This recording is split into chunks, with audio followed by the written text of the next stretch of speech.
Shalom, saints. I want to share a personal story with y'all, just briefly. Just to help Israel, just see the scope, look what you've done. Look what you've done out here now. Because we don't look at the entirety of the text. We just wanna, even Israel coming into play. That was a consequence. That was a consequence for the failures of the world. All right, this thing should have ended. He made God and made man in the image of God, and it wasn't good for man to be alone. Made him a rib. They could have dominion. Be fruitful, multiply. It should have ended there, but instead, we have this long text of captivity after captivity, of restoration after restoration after restoration, and we hold on to certain restorations. Like, yeah, man, he said he was going to do this. It didn't happen in its entire. Well, it didn't happen in its entire. Why? Why didn't it happen in its entirety? He said he was going to do this. We came out of Babylon. He said we was going to have certain things. Why didn't it happen? Well, it didn't happen because we went back to the folly. We always went back to the foolishness. We always went back to the foolishness. So, and we never really deal with that. We still keep going back to the problem. Hey, man, he told you, he said, man, he gonna give us this, and she said he was gonna give us that in this restoration. But he did, so yeah, we came out, but we didn't get for it because you went back. You forgot. You forgot him. And it reminds me, and I'm gonna share this story with you, with my mom and my parents. My father really loved my mother, man. Still probably still drunk, not so much now because of her condition, but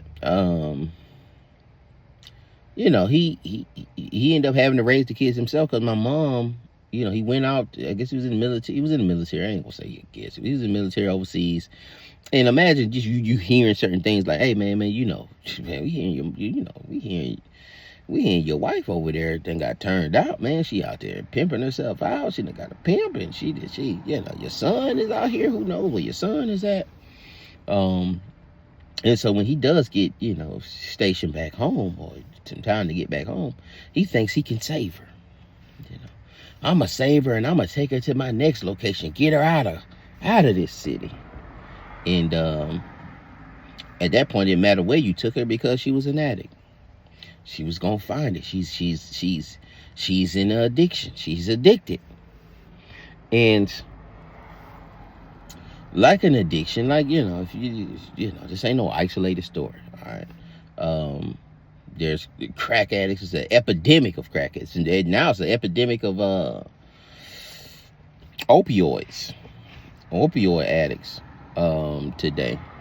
And you can every now and then she tried to clean herself up, and then he take her back, and then it's just in and out door, revolving door, her going out in the streets, him taking her back, and this went on for decades.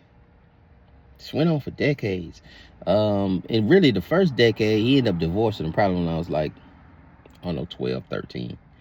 He ended up getting a divorce and getting full custody of the kids, of me and my sister.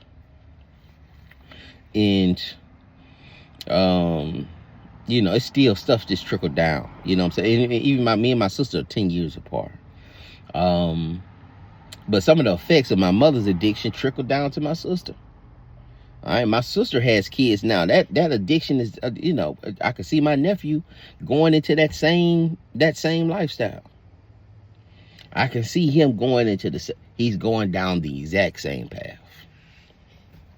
Now I'm saying that because my mother, back to my mom, she'll come to my dad's house and feel like, she could just still get these provisions as if he owes her something, and she, hey, can you give me this? I'm hungry and and he don't have to do that because the covenant was broken. The covenant was broken, but not only was the covenant broken, look what you done put that man through. Look what you put that man through. in love with an addict, having to raise his kids on his own, now having to raise his grandkids, now having to raise his grandkids on his own. But she never sees that. All she sees is, woe is me. And I'm not saying my dad didn't do some stuff, I ain't saying my dad ain't, one being a little player too, or whatever the case, and, well, maybe you should have did right by me, and and woo-de-woo, and if you talk to most addicts, you talk to homeless people or addicts out there on the streets, man, a lot of times they the victim. They are the victim. The woe is me, they are the victim.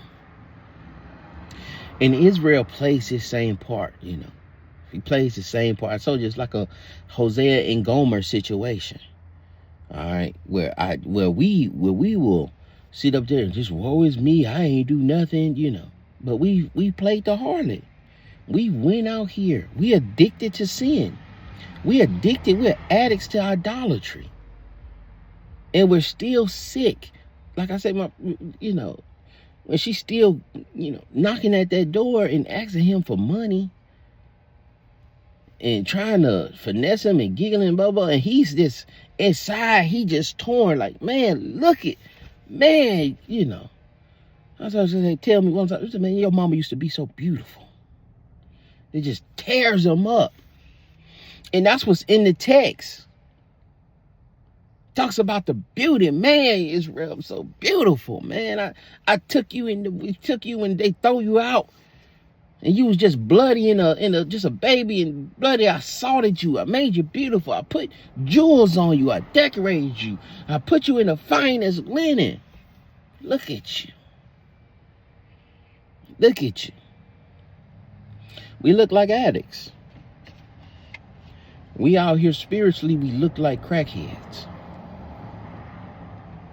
Spiritually, we are crackheads. We are crackheads. And we're going to the Father talking about what we deserve, what we're owed. When you broke the covenant several times, to the extent where the Father has to say, I'm divorcing you.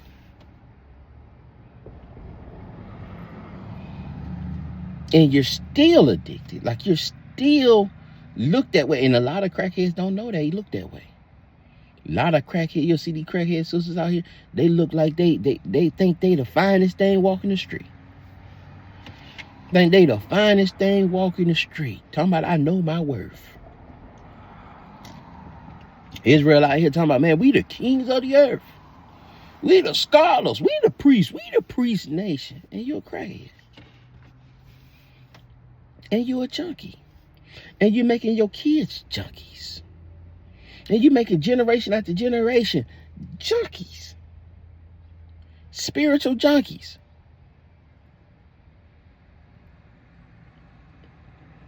And you want him to clean you up. Clean you up and make you and give you the throne. And he's gonna do it. But how can you be in your pride? And how can you be prideful? And it's only because you don't see yourself. You don't see yourself, and saying that you don't deserve nothing. You deserve death. You deserve worse than Sodom and Gomorrah. You deserve worse than the days of Noah. You deserve worse than that. Nobody has hurt God more than Israel. Just like nobody has hurt my father more than my mother. Nobody got that close. Yeah, you the apple of his eye. And look what you did to him. Look what you did. Look what you're doing. And not look what you did. Look what you're doing. Look what you're doing. All right, man. Praise the name was edifying. Y'all be blessed. Shalom.